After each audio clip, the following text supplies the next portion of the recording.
دا کم پروگرام مولانا کاشفو دا آغی ملگرو منعقد کرده دا نهم پروگرام ده یعنی 9 کالا مسلسل دے پروگرامونو انعقاد کئی او موجودہ دا کم پروگرام چی دے سیرت خاتم النبی خاتم الانبیاء پنوم بانے دا پروگرام منعقد شوئے دے حقیقت دا دے چی دا مولانا کاشفو دا ملگرو چی دا کم محنت دے کوشش دے دا قابل ستائش دے او دا قابل تعریف دے ذکر دے فتنو پا دور کے پروگرام کول بیاغی کے ملگرو تا دعوت ورکول علماء را غختل دا آسان کار نہ دے دا گران کار دے دا محنتو نہ اکڑا کوششی اکڑا سورزو نہ دے پا پکر و پا سوچ کے لگیا دی دا اللہ نے سوال کو چی اللہ پاکا دے ٹولو ملگرو چی سمر چاپ دے پروگرام کی حصہ غسط دا اللہ پخپل بارگاہ کے قبول او منظور ورگرزی او زمنگ دا ټولو حاضرینو دا پارا دا پروگرام نفع بخش ثابت ہو گرزائی دا دے پروگرامونو مقصد سدے دا چا عاما دا سیاسی لیڈرانو جلسہ ندا دا دیر پرمغس پروگرام دے و دلتا جی سڑے رازی نو پیو سوچو پیو پکر باندے رات للو دا آغی ناشتا دا پکار دا دا کم عنوان چی خود شو دے دا دیر اہم عنوان دے سیرت خاتم الانبیاء سیرت مانا دادا چی دا خاتم الانبیاء محمد الرسول اللہ صلی اللہ علیہ وسلم پا جون کی داغا کم طریقے وے داغوی کم عادات ہو چی هاگا منگ او پی جنوز منگ پا جون کی راشی سیرت خاتم الانبیاء زکر دا امت دا اللہ کامل امت پیدا کو دا انسانیت کمال پا دے سر رالے دیتا جکم پیغمبر اللہ راولے گا اغا اکمل البشر پا تمام انسانانو کی و پا تمام پیغمبرانو کی کامل پیغمبر اغا اللہ پاک دیتا راولے گا دی امت تا کم کتاب چی اللہ منتراکا قرآن پاک اغا اکمل و اشرف الکتب دے کم دن چی اللہ منتا غرکو اگا کامل دین دے الیوم اکملتو لکم دینکم اللہ و استاسو دا پارا ما استاسو دین کامل کردے حضرت محمد صلی اللہ علیہ وسلم سردار دو جہان دا آغا ظاہری کمالات باطینی کمالات دا سیدے چی آغا شمیر نشی کے دے و آغا سڑے بیانولے نشی دا بیان نوار دے پا احادیث و مبارکوں کی دا پیغمبر صلی اللہ علیہ وسلم دا ظاہری حسن ذکر صحابہ کرام کڑا دے ہر صحابی دا خپل انداز مطابق شمائل پا دے عنوان سر دا پیغمبر صلی اللہ علیہ وسلم چکم صفات دی دا آغا چکم انداز دے محدثینو ذکر کردے علماء ذکر کئی چپ دے طولو کی چاچم ذکر کردے نو پیغمبر صلی اللہ علیہ وسلم چکم حقیقی حسن دے اغب کے ندے بیان شوے ذکر دا دے انسان دا طاقت نبار دے شیخ الحدیث حضرت مولانا زکریا رحمہ اللہ نور اللہ مرقدہ فرمائی چې د پیغمبر صلی الله علیه وسلم حسن به څنګه بیان شي ځکه هغه خو یو نوري مجسم دی یعنی د نور خو په شکل جسم کې الله ښودلی دی د دې وجه نه چې څومره صحابه دي کاغه حضرت براء ابن عازب دی کاغه انس ابن مالک دی کاغه حضرت ابو هريره دی کاغه حضرت عائشہ رضی الله تعالی عنهم د ټولو چې څومره حسن بیان کړی دی نو په آخر کې دا وایي لم ار قبله ولا بعده مثله ما د دینه مخکې او نه د دینه رستو د دې په مثل باندې بل څوک کتلی دی حضرت جابر ابن سموره رضی الله تعالی عنہ فرمایي چې ما یو ځل پیغمبر علیه السلام ته وکتل علیه حلة حمراء سره جوړه و سره جوړه محدثین وایي چې یعنې سرې کرښې وې پکې نو سپوږمۍ شپه وه او 14مه سپوږمۍ وه ما به پیغمبر علیه السلام ته کتل او سپوږمۍ ته به مې کتل چېرې کوم یو کو حسن ډېر دی وایي چې بار بار مې وکتل نو پیغمبر صلی الله علیه وسلم لهو احسن عندي من القمر پیغمبر صلی الله علیه وسلم ما ته د سپوږمۍ نه زیات ښکلی ښکارېده او د صحابه کرامو خبرې داسې په مبالغو نه وي بنا هغوی تحقیقي خبرې وې زموږ خبرې خو په مبالغو وي په یو شي کې هسې د ځانه زیادت وکړو لیکن د صحابه کرامو خبرې دا په حقیقت بنا وي حضرت ابو هريره رضی الله تعالی عنہ فرمایي هغه فرمایي ما رأيت شيئا احسن من رسول الله صلى الله عليه وسلم كأن الشمس تجري في وجهه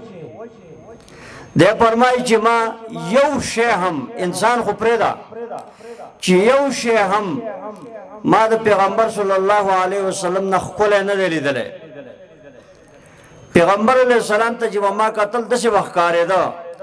كأن الشمس تجري في وجهه لکه د انور چې پیغمبر صلی الله علیه وسلم په مخ مبارک کې داسې ځي راځي داسې به ښکارېده او حضرت انس رضی الله تعالی عنہ فرمایي بخاری شریف کی روایت ده کان احسن الناس پیغمبر صلی الله علیه وسلم په تمام انسانیت کې خپلو احسن الناس احسن اسم تبذیل صيغه ده یعنی په تمام انسانیت کې د دنه بل څه خپل نه اوس که څوک وایي چې یوسف علیه السلام پیغمبر علیه السلام فرمایي هغه الله ډېر لوی حسن ورکړی شطر الحسن د ټول حسن دیمه حصہ یوسف علیه السلام ته الله ورکړی و او دا هغه داسې حسن و چې کله زلیخا نورو زنانو ملامته کوله دا یوسف علیه السلام په محبت باندې نو هغې ته دعوت تیار کړو زنانه راوغوښتې او هغې ته د یوسف علیه السلام دا حسن ښوده دعوت یې ورته کړی دی مخې ته ورته میوې کېښودې قرآن مجید کې الله بیان کوي چړې ورته مخې ته کېښودې او دی ته یې خورئ یوسف علیه السلام ته اشاره وکړه چې راوځه هغه چې کله راووت او دی ورته وکتل قطعنا ایدیهن الله وی لاسونه یې کټ کړل د میوو په ځای باندې لاسونه کټ کړل او دی دا ووی ما هذا بشرا دا خو انسان نه دی دا خو یو ملایک دی یعنې دومره په هغې په زړونو باندې د هغه د حسن اثر وشو خو حضرت عائشہ رضی اللہ تعالی عنہ فرمائی لواحی زلیخا لو رأینا جبینه لأثرنا بالقطع القلوب على اليد که ملامتگرو د یوسف د زلیخی ملامتگرو زنانو چې کمو زنانو زلیخه ملامته کولا که هغې د پیغمبر صلی الله علیه وسلم تنده مبارک کتلی وی لأثرن بالقطع القلوب على اليد نو هغې به د لاسونو د کټ کولو په ځای باندې زړونه کټ کړي وی دومره حسن الله ورکړی لواحي زلیخه لو رأینا جبینه کدا زلیخې ملامتګرو زنانو د پیغمبر صلی الله علیه وسلم تندې مبارک کتلې وی لأثرن بالقطع القلوب على اليد نو دایبا د لاسونو په ځای باندې زړونه کټ کړي وي او دا به غوړه کړي وي دا د پیغمبر صلی الله علیه وسلم داسې حسن الله ورکړو و سوال راځي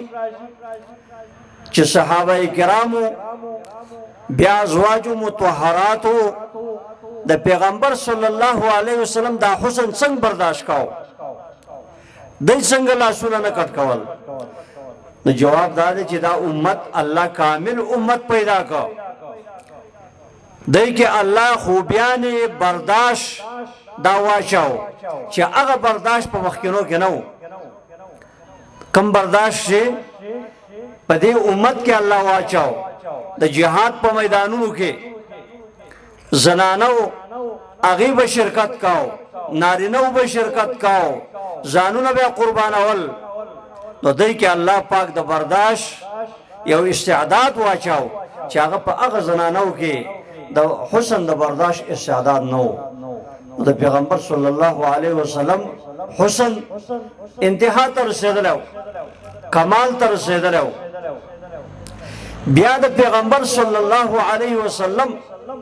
داغه کمالات باطینی کمالات انس رضی اللہ تعالیٰ عنہ فرمائی کان احسن الناس اجود الناس اشجع الناس چې په تمام انسانیت کې خله پیغمبر علیہ السلام په تمام انسانیت کې د ټولو نه زیات شجاع حضرت محمد صلی الله علیه وسلم په تمام انسانیت کې د ټولو نه زیات سخی حضرت محمد صلی الله علیه وسلم د امت سره چې د پیغمبر علیه السلام کوم احسانونه دي دومره احسان دا نه پلار د زوی سره کولای شي نه مور د زوی سره او د لور سره کولای شي نه استاد د شاګرد سره کولای شي نه بادشاہ د رعایا سره کولای شي د پیغمبر علیه السلام د امت سره بشمیره احسانات چې دا ټول د پیغمبر صلی الله علیه وسلم د محبت ذریعہ ده مسلم شریف کی روایت دے ابی ابن کعب رضی اللہ تعالی عنہ فرمائی دا قرآت مختلف قرآن مجید په قرآتون نازل شوئے دا دی متعلق یو حدیث مبارک راوڑے و یو سری قرآت وکا ما چی واوریدنو زما سره چې کومه طریقه و دا قرآت دا غیر بدل و نو ما تا پزړه کې خو نه لګی دا بل سړی راغی هغه تلاوت وک په مانځ باندې ودرېد هغه بل شانته وک ما ته غم ډېر ناشنا ولګید صحیح را باندې ونه لګید وای پیغمبر علیہ السلام ترالمو پیغمبر علیہ السلام ته وی یا رسول الله دې سړی قرات وک تا چې موږ ته کم تلاوت کړه دا غینه بدلو دې بل وک تا چې کم کړه دا غینه بدلو نو دا خوري ناشنا خبره ده وی پیغمبر علیہ السلام هغه ته تاسو تلاوت وکئ هغه چې کله تلاوت وکړو پیغمبر علیہ السلام او بالکل دغه شان نازل شوی دی دوالو تلاوت و ازما پزله کې داسې خفګان پیدا شو وسوسې می پزله کې پیدا شوې او داسې وسوسې می پیدا شوې چې د کوپر په وخت کې زما پزله کې دونه وسوسې نه وی لکه په دې وخت کې چې می وسوسې پیدا شوې او داسې په دې ځل کې می انکار پیدا شو چې دا څنګه چل چې هغه قرات کوي او دا بلم قرات کوي او ټول بدل لی پیغمبر علیہ السلام وایي چې دغه شان نازل شوی وای داسې فکرمن شوم وای پیغمبر علیہ السلام چې کله زما کیفیت وکوت نو زما په سینه باندې یو گزار راکو زیو وهلم چې وی وهلم نو زما دا بدن داسې خوله شو فت عرقا خوله را روان شو دې بدن نه او دی وی کأنی انظر الى الله فرقا کیفیت مې داسې جوړ شو ځکه چې لکه زه الله ګورم د یېرې نه کیفیت مې داسې جوړ شو هغه وسوسې مې ټولې ختمې شو دا شیطان کله کله وسوسې انسان ته اچوي نو کله کله دا په دم باندې مونږ شي هغه بیا گزار غواړي نو پیغمبر علیه السلام دله گزار ورکړو هغه وسوسې ختمې شوې زمونږ په دې اکابرو کې دیوبند یو کس مسلمان شو هندو کشر هلک بیا طالب العلم شو نو علم بیا زده کاو په دیوبند مدرسه کې نو هغه ته خو د خپل کفر هغه طریقې معلومې وې نو یو ځل چې سړی مسلمان شي او هغه ته د اسلام خوبیانې معلوم شي د کفر هر شی ورسه بیا بد ښکاري دا موږ چې د اسلام او د سنتو قدر موږ سره نشته ځکه موږ د کفر ژوند نه دی کتلی او حضرت عمر رضی الله تعالی عنہ به فرمایل چې زما یره چې په تاسو باندې کېږي د دې خبرې نه کېږي چې تاسو به د جاهلیت دور نه کتلی نو تاسو به د اسلام قدر نه د سنتو قدر به دسه نه نو دا طالب العلم چې کوم و د علم زده کاو نو د ده یو مزاج جوړ شو د مناظرو کولو نو د هندوانو سره بیا مناظرې کولې او په مختلفو مجلسونو کې پروګرامونه بیا منعقد کړه بیا د هغې سره دلایل ویل استادانو ته ووایي چې مه کوه فلحال لا ته کمال ته نه رسېدلی او د دې مناظرو نه ځان بچ کا خو هغه ویل نه دا د دې خلکو زه مناظرې کومه دا ډېر په غلطه طریقه باندې دي په دې هندوانو کې ډېر لوی جوګیان هم وي ساحران هم وي ډېر غټ محنتونه یې کړي یو ځل یو پروګرام منعقد شو د په هغې کې دا مناظره کوله نو یو جوګیو په ده باندې ګزار وکړو ګزار چې ورباندې وکړو ورته ویې په دې چې دا ګزار یې ورباندې وکړو ویل ته هندو پیدا شوی او د هندو په مذهب باندې به وخت تېری او د هندو په مذهب باندې به مړ کېږي دا خبره چې ته وکړه د ده एकदम کیفیت بدل شو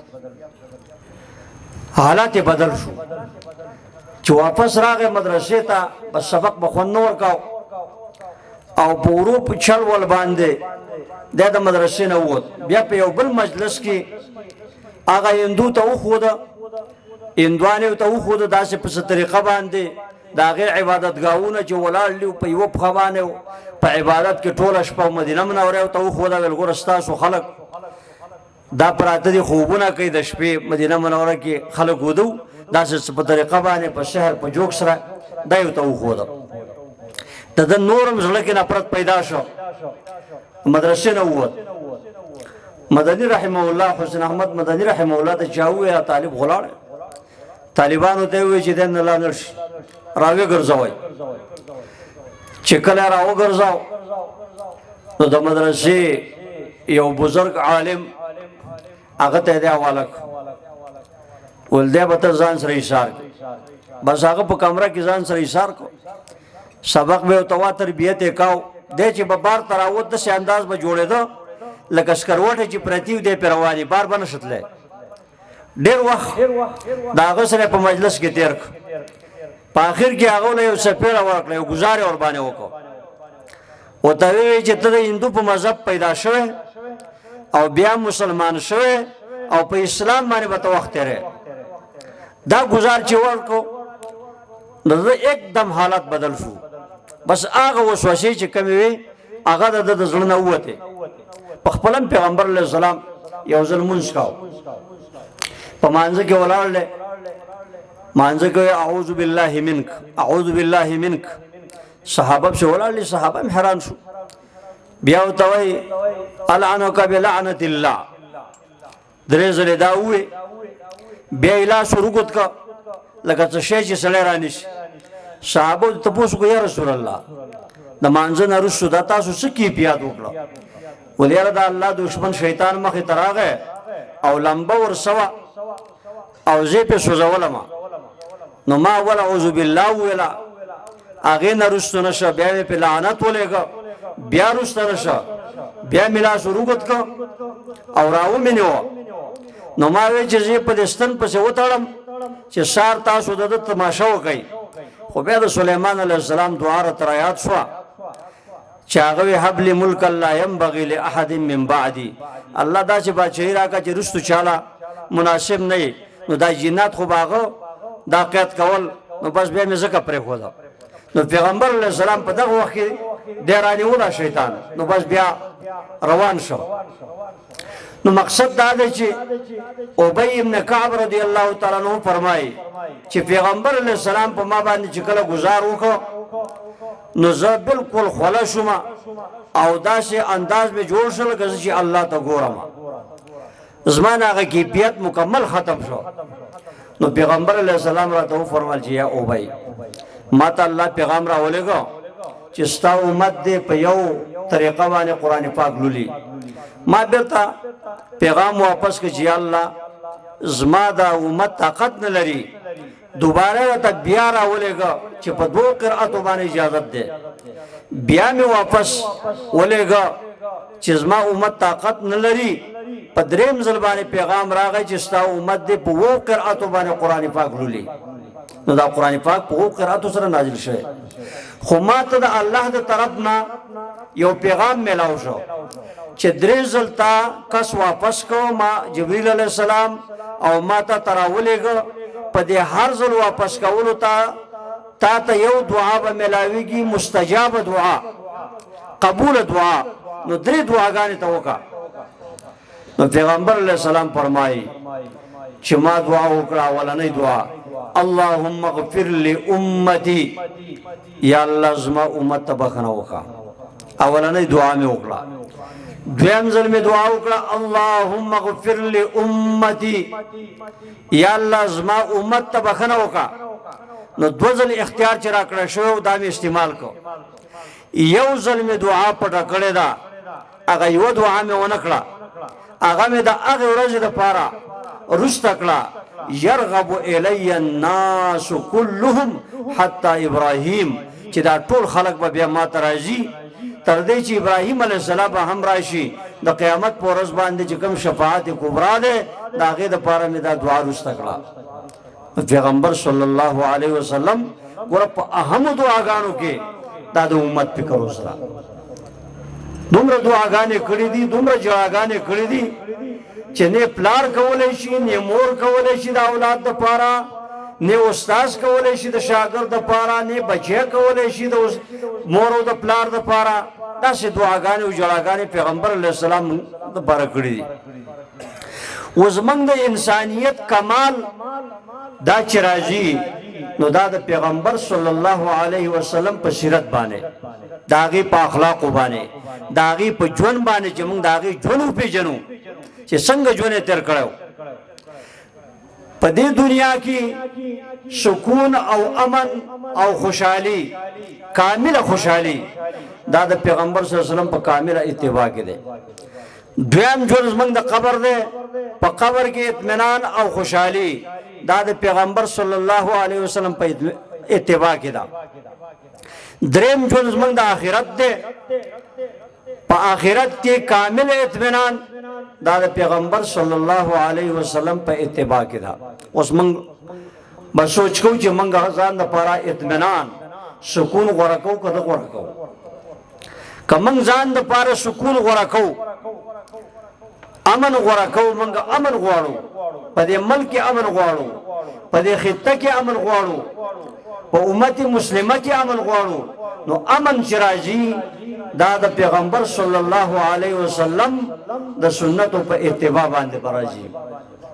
سنت دا نه دي چې ګنې صرف د ناستې او د ولاړې سنت یا د مانځه سنت یعنې د حکمرانۍ نه راواخله پیغمبر علیه السلام حکمران پاتې شوی دی حکمرانانو دپاره طریقه پرېښې ده د رعایاو دپاره طریقه پرېښې ده د معلم دپاره طریقه پرېښې ده د شاګرد دپاره طریقه پرېښې ده د پلار دپاره طریقه پرېښې ده د اولاد دپاره طریقه پرېښې ده پیغمبر علیه السلام خاوند پاتې شوی دی بیبیانو دپاره طریقه پرېښې ده د هغه بیبیانې پاتې شوي دي د امت د بیبیانو دپاره طریقه پرېښې ده یعنې د ژوند چې څومره شعبې دي په هغې کې کامل اتباع سره به په دنیا کې کامل امن راځي او که چېرته موږ اتباع نه کوو نو بیا د امن توقع دا ګرانه ده د ملکونو اختلافات په خپل ځای تنازعات په خپل ځای خو لیکن که موږ سوچ وکړو په ټوله دنیا کې د ټولو نه زیات امن کوم ځای کې دی افغانستان کې ټیک ده زموږ ملک د هغې څه تنازعات دي مسایل دي دا په خپل ځای خو حقایقو نه انکار نشي کېدی اوس دغه امن په څه وجه راغلی یو وجه دا هغه دا ده چې د قرآن پاک نظام د پیغمبر صلی الله علیه وسلم سیرت دا حاکم ګرځول نو دا د تمام انسانیت امن ضامن د پیغمبر صلی الله علیه وسلم د سنت اتباع ده رعایه ته الله حکم کوي اطیعوا الله واطیعوا الرسول واولی الامر د اولو الامر تابعداري وکوي بغاوتونه ونه کوي چې کله تاسو ته جایز کار باندې حکم کوي د حکمران نه بغاوت نه کوي امن راغی حکمران ته حکم کوي چې تبع عدل کې د رعایاو سره ظلم باندې کې بے انصافي باندې کې نو چې د حکمران او د عوامو په منځ کې دغه ښه تعلقي بدلنی به څنګه راځي پلار ته حکم کوي چې تبع د بچي د حقوقو خیال ساتي بچي ته حکم دی چې تبع د والدینو قدر کې گاونډي ته حکم دی چې تبع د گاونډي سره مینه کې د هغه د حق خیال بساتي نو بدامنی به څنګه راشي اختلاف به څنګه راشي بغض به څنګه راشي حسد به څنګه راشي چې کله موږ په دې طریقه باندې چلیږو نو په دنیا کې هم امن د پیغمبر صلی الله علیه وسلم د سنت په اتباع کې ده په قبر کې چې کم امن دی هغه هم د پیغمبر علیه السلام د سنت په اتباع سره په قبر کې چې سوال کیږي مر ربک د رب ته پوښ کیږي د دین ته پوښ کیږي خو یو ته پوښ دا کیږي چې د پیغمبر صلی الله علیه وسلم متعلق پر رجل سره تعبیر وشي چې د دې سړی په باره کې څه وایي دی به دا چې د سړی په حیثیت باندې ته پوښ کیږي نو کم چا چې د سنتو اتباع کړی دا دی به وپېژني چې دا پیغمبر دی ما د هغه د سنتو مطابق ژوند تیر کړی دی نو د قبر د ژوند دا به د امن او د سکون شي خو چې کوم سړي د هغه د سنتو اتباع نه ده کړې دی به نه پېژني دی به ها لا ادري ما ته پته نه لګي اقول کما یقول الناس بس خلکو به خبره کوله زماغه کومه نو د قبر ژوند به د سکون نه وځي په د باندې به قبر راتنګ شي یو پوښتنه به په بله کې نه وځي د قیامت په ورځ باندې د پیغمبر علیه السلام یو خاص لقب هغه د هغې ذکر به کېږي هغه خاص لقب څه دی چې د کانفرنس په دې کې هغه لقب لیکلی دی سیرت خاتم الانبیاء سیرت خاتم الانبیاء خاتم النبیین دا د پیغمبر علیه السلام یو خاص لقب دی چې په دې لقب باندې بل پیغمبر دا ملقب شوی نه دی مسما شوی نه دی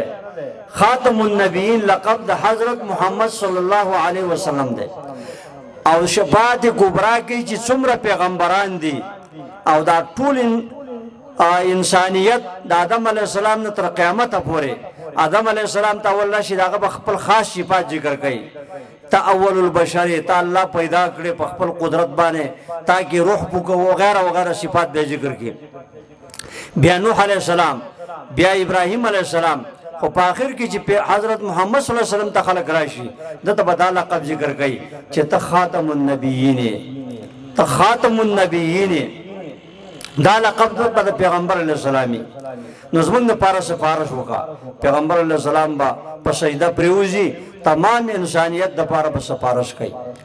کې بیا اطمینان نشته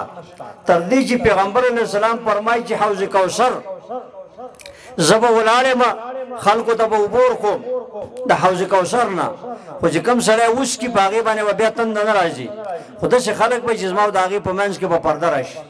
زه به وایم دا خو زما ملګري دي ما ته به وویلی شي تا ته پته نه لګي د ستا نه وروستو کم کارونه شروع کړي وو په دین کې نوې نوې طریقې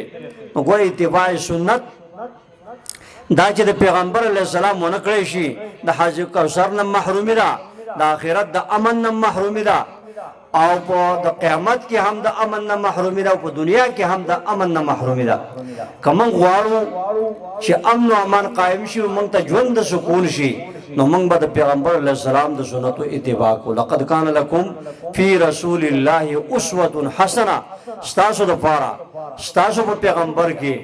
خپل نمونه خپل اتباع خپل اقتدا ده چې تاسو په هغه پسې روان شئ. د چا د پاره؟ لمن کان یرجو الله والیوم الاخر. دا هغه چا د پاره چې د الله د ملاقات امید لري د آخرت. وذکر الله کثیرا او الله زیات یادوي. دا خبره یاد وساتئ. ختم نبوت دا د تمام مسلمانانو یو عقیده ده